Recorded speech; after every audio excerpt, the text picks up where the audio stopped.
headline is phenomenally important. Anyone here seen Breaking Bad? You've definitely seen Breaking Bad, haven't you? So Breaking Bad is all about this guy on the left, Walter White, failed chemistry teacher, failed entrepreneur, and very much under the thumb of his wife, and then he grows up into becoming the brand of Heisenberg, the drug lord that wipes out everybody else in the whole of America and becomes the kingpin of the drug empire. And that's Heisenberg, the name Heisenberg. There's an episode on Series 6, not that I'm obsessed with Breaking Bad and watched it several times, episode on Season 6, where he's in the desert and he's surrounded by all the people he's beaten. And he says, say my name, and they go, oh my God, you're Heisenberg. And they realize he's not Walter White anymore, he's Heisenberg. And the power of that name and what that name means, because they know that Heisenberg's wiped out everybody else. They know that Heisenberg has built this business. They know that Heisenberg is the king of the drug empire. In America, it's power, and that's personal branding values. That's personal branding association. Difference between two names. Walter White, no one feared. Heisenberg, everyone feared. So you have a personal brand. We go quite a lot on the only CEO with a mohawk, for example, or most recommended entrepreneur. So it's very much about brand positioning, but we change it on a regular basis. So you want to think about how you can change it. Because your branding here is absolutely key. Because this follows you around everywhere. So you see, we change the background on a continuous basis. And basically you're looking at things like, the best-selling author, for example, we've just been awarded B2B Marketing Agency of the Year. So you're getting that out there because it's all about branding, it's all about association, it's all about communications. And also because your headline follows you everywhere you go on LinkedIn. So you need to think about what your headline says to people you want to impress in your career opportunities. What are you offering people? Because you all have a branding strapline, like Nike has Just Do It. You have something as well. It's like, what is your keywords that you want people to know about you? Because your headline follows you everywhere.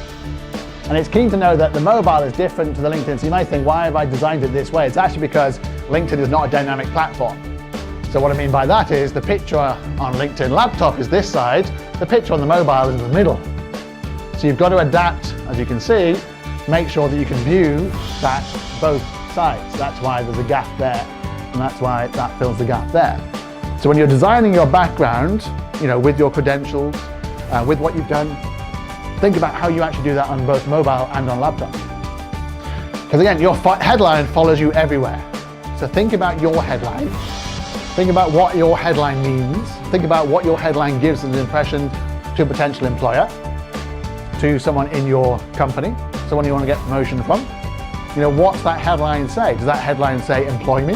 Does that headline say you must see me? And it can be fun. It doesn't have to be all totally serious, but it does need to communicate it. So basically your headline is here. I slightly cheat. As you can tell, my last name is very, very long. It's like, I continuously use it. Every 6 months or so, LinkedIn tell me off and say, that's not your name, Chris, is it? 3 times best-selling author is clearly not your name. So occasionally they tell me to put it back again. They've stopped doing that now, they've given up. And then I realized they added this bit here called the former name. I don't have a former name, but I just saw, oh great, extra space, I can put extra keywords in. So you can use that too. You can use that as marketing yourself too. So you got to think about how you use this for SEO. Because your headline follows you everywhere. If you share something, as you can see there, your headline follows you around. If you comment on something, your headline follows you around. If you like something, or if you're tagged by somebody else, you can say, Stacey tagged me, it came up. So that's the beauty of being tagged by somebody, is that your headline markets you on their feed. So it's constantly, so at the moment, because we're doing just won the B2B Marketing Agency of the Year, every time someone tags me, it communicates it to their followers. And then people say that, go, wow, they won the B2B Marketing Agency. Let's talk to them about how they can help us with their B2B branding. So it's simple things like that, which LinkedIn allows you to do. This is all free, it's not premium, this is all free. You can do this yourself. And you can see the same thing, we've done the same thing with the company page. We made sure that LinkedIn appears twice, so when people tag our company, it comes up, for example. So in search, it also comes up, you'll see the difference. This and this other Chris Reed here, for example, the difference between the two is I'm using keywords, I'm getting the branding out there, and he's not. And even in things like search on Sales Navigator, for example, it comes up, as you can see. And then on Recruiter, it comes up as well. So all the different platforms of LinkedIn, it comes up. And even on mobile, it comes up too. So everywhere you go, when people are searching for you and finding you, your headline is coming up. So you really have to think through what your headline means, what you want it to mean to somebody else, what's the perception, and test it with people. Say, what do you think about this? Do you think this describes me? Do you think this describes my personal brand? Does this describe what I can offer a potential employer, for example? Even in things like groups, it comes up, as you can tell. And then members in the group, it comes up. And then even on other people's profiles. So you see Frederick, you see me, you see some bloke called Bill Gates. But it comes up, and that's very, very powerful as well, because if you're quite active on LinkedIn, and people are going to your profile, it'll come up in other people's profiles like that. And then on the mobile, it also comes up. So your headline's constantly marketing you, so basically think about how you're using your headline on a regular basis. You can also basically turn off that bit on the right-hand side that basically has 10 people that also is seen. And when they see your profile, so they go to your profile, go to somebody else's profile, and actually you can turn that bit on and off. I've actually switched mine off, because I was actually then driving traffic from my profile to theirs. And then some people switch it off for other reasons. Like, for example, there are lots of occasions where if you're particularly striking, whether you're female or male, you will get other people who are particularly striking on the right-hand side. You may want to switch that off. I like the way Mike did this. The coolest guy in Nashville. Google it to see for yourself, because he does SEO. So he did, and he is. He's the coolest guy in Nashville, which is brilliant. He's used his headline as a challenge to say, Google it and see if I come top. And he's going, I do SEO. This is how good I am. I'm the coolest guy in Nashville. That only works, of course, as long as he continues to be number one. The moment he becomes number two and is then the second coolest guy in Nashville, loses all that credibility. There's no kudos to being the second coolest guy in Nashville. Because I can't imagine the coolest guy in Nashville is that cool. If you've been to Nashville, you know what I mean. Your background picture is also very important, so change it. Now, most of you do not have a background picture, but you need to have one. It's free advertising. You know how much LinkedIn pay for the advertising space that you're not using? Thousands of dollars. Sorry, they charge thousands of dollars, so use it. Use it on a constant basis. You know, look at how Andrew's done this, the Ritz-Carlton. Big, impactful. You want to go to that rooftop bar in Shanghai because of that picture. Look at Dahlia here, who's a local entrepreneur. She's used it very effectively to get the brand out there. You know, it's very striking. It's an excellent way of personal branding and marketing a company. You know exactly what she does as soon as you go to her profile. You know, Ryan here, he's on BBC, Discovery, Travel Channel, and he's got a wonderful picture. Use the whole space to say, I'm at the top of a mountain. This is what my TV programs are about. Absolutely brilliant. He's used it there and he's used it there. Very impactful. So you can use it as one huge picture or use it like I do for like marketing. Jane does the same thing. She's got her branding, humility is the new power. She's got her picture, she's got on stage, and she's got her book. So you need to be thinking about what's your personal branding. How are you doing your personal branding doing this? What are you putting up there? Helen has got her books up there. So she does books. She helps people have books. Like this book, for example, if you want to have a book, she does this for you. So it's very impactful, very wonderful way of actually doing it. But she's letting you know exactly how successful she's been by putting her previous clients up there. Dr. Jeff here is a photographer for National Geographic. So naturally, he's put his photograph, one of his favorite pictures, up there. Simple things. If you want to go into photography, do that. If you want to go into creative or design, put your designs up there. If you're an architect, put your architecture stuff up there. If you want to go into marketing, put your marketing campaign up there. If you want to do PR, put your PR up there. You know, you've always got to be thinking about how you're progressing your career using the background picture. Because you've got something. Everyone's got something they can communicate. And don't just have a picture of Singapore. Because about 1 million other people have also got a picture of Singapore. And if you get Sydney, they've got a picture of Sydney and they think they're unique. I've got a picture of Sydney Opera House and the Sydney Harbour Bridge. Wow, you and 1 million other people.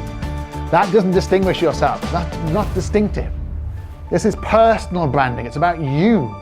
You've got to really think about how it affects you. Claudio here went black. I thought I might offer him a job because our company's called Black Marketing. It's like gone black there. He's got a black t-shirt with a black background, a black beard. it's brilliant. It doesn't really say very much apart from the fact that A Studio, whatever it does, is very dark and very black, and that's what he does. The mobile version, as I mentioned, is very different, so think about how it comes across there. But what do you want to focus on? Focus on different aspects, for example. Focus on the laptop, focus on the desktop, focus on the mobile, or change it around so it has lists of spaces so you can do both. Unfortunately, LinkedIn is 50-50. So 50% mobile, 50% laptop. So it's not like you can choose one platform or the other. So the best idea is to do both. But it takes a long time to get the details right. So think about how you do that. So don't do things like this. Lonely and young girl. And she's in Singapore. We've tried to find her because she's on that swing all by herself in that playground. I am a hot girl. Pooja is very much a hot girl, and she's also in mental health care. I don't know if these things are connected. Human being. Albert felt the need to put human being down on his LinkedIn just in case you got confused. In case you do a search going, you know what I need to find on LinkedIn? I need to find a human being. Dave K, executive demigods at Miracle Health. I'm sorry, Dave, this is not a picture to sell Miracle Health. What you need is a nice picture of George Clooney up there. That would sell Miracle Health. Shelley Shara, wife of Stephen Shara. Why would you do that? Particularly as Stephen did not reciprocate. He has not got husband of Shelley. Surely he has to do that in this world of equal opportunities, because Dale does. Dale's got spouse of owner a Picosa Mexican restaurant. So he has no brand by himself. He's merely going out with someone who owns a dodgy restaurant in Hong Kong. I noticed he's changed it since I did this. I think he saw it and thought, oh, change it. Lecturer at retired and enjoying time with the family. Does he look like he's enjoying time with the family? Would rather be back at work. I think he'd rather be back at work. Kate and Gary Wallace. It's like, why would you do this? And you notice they've got founder, not founders, founder. So founder, they're conjoined. They're conjoined twins and they decided to go the full thing on LinkedIn. What I really want to know about this picture there is, when they get divorced, he says cynically, who gets the LinkedIn? They go to the Supreme Court in Singapore and go, I want the LinkedIn, you can have the kids. No, you can have the kids, I want the LinkedIn. It's going to happen, I tell you. Dracula the Vampire, actual legitimate profile on LinkedIn, helping people extend their lives. And his career is amazing. You know, founder and CEO of Bite of Life company, of course. Got his experience as director of BD at Coffins R Us. And he did his MBA at Transylvania University, presumably at night. Sean here. You look at this, because I did a masterclass for HSBC recently in Hong Kong. So I look at all the HSBC profiles, and it says, okay, CEO, accelerating digital for global corporates and startups. Go, wow, Sean's the CEO of HSBC, this multi-billion-dollar organization. I looked at the experience. No, Sean isn't the CEO of HSBC. He's the head of digital experience. There's quite a bit of difference between the CEO of a multi-billion-dollar organization and the head of digital experience. You can't claim something you're not. So if you were HSBC, you'd be going around having a little tap on the shoulder of Sean going, that's not the thing to do. Alison, no background picture, for example. You've got to have a background picture. Or you've got to have something you can click on as well. Look at this one here. You can't click on this. You can't click on that link. And she's wasted the summary section talking about where she's located and how to get there. Why would you do that when you have Google Maps? You don't need to waste that. It's really looked at so parochially. The very typical American thing to do is everyone must live in New York. Therefore, everyone can come around and see me. Of the 600 million people on LinkedIn, they must all live in New York and come around to my place, so I've got to give them directions. Don't you realise she's missing opportunity to do this marketing globally. This is a global platform, not a local New York platform. She even got 2 blocks from Powell's bookstore. Who cares? Again, Google Maps. And don't do things like this. You've basically got grayed out areas there because you haven't got a company page, for example. And don't do this, no description, no description, no description. It looks terrible. And don't do things like this. You can't click on links on LinkedIn. I'll show you a bit later how you put media in there, for example. And don't do this. Chris is very proud of this talk he was doing, apart from he's headless. So he's probably got this great picture, thought, I'll do this because I was entertaining these people. And he hasn't looked at what it looks like on the laptop. And neither did Abby. Abby looked probably very nice on that picture, but I can't tell. It's underneath. And Dylan went the other way of the other guy. He's got a white background. But then he did black on black. Surely he would have looked at this and gone, well, just reverse this. It would have looked brilliant. So if he'd had a black background and the white picture with a black suit, he would have really stood out. So he hasn't really thought this through at all. Why would you do this? X Google, X lithium, X motive. So basically nobody wanted you. You left lots of places. X Uber, X Netflix, X Spotify. Why do you do that? That basically means you're not there anymore. X McKinsey, X Goldman Sachs. And this guy is a Googler. That's not good enough for him. X Flipkart, X Group M. Why would you say X Group M? It's like not even a particularly great marketing agency. And he's a Googler. Surely that's enough. You work for the place that other people say X. Surely that's a good thing. So don't do that because it looks terrible. It looks like, oh, I used to be at Group M. It was such a fantastic place to live. It's like, don't do that. You need to be forward looking. You can always talk about what the experience meant to you in your summary section, but don't waste keywords here saying you used to work there.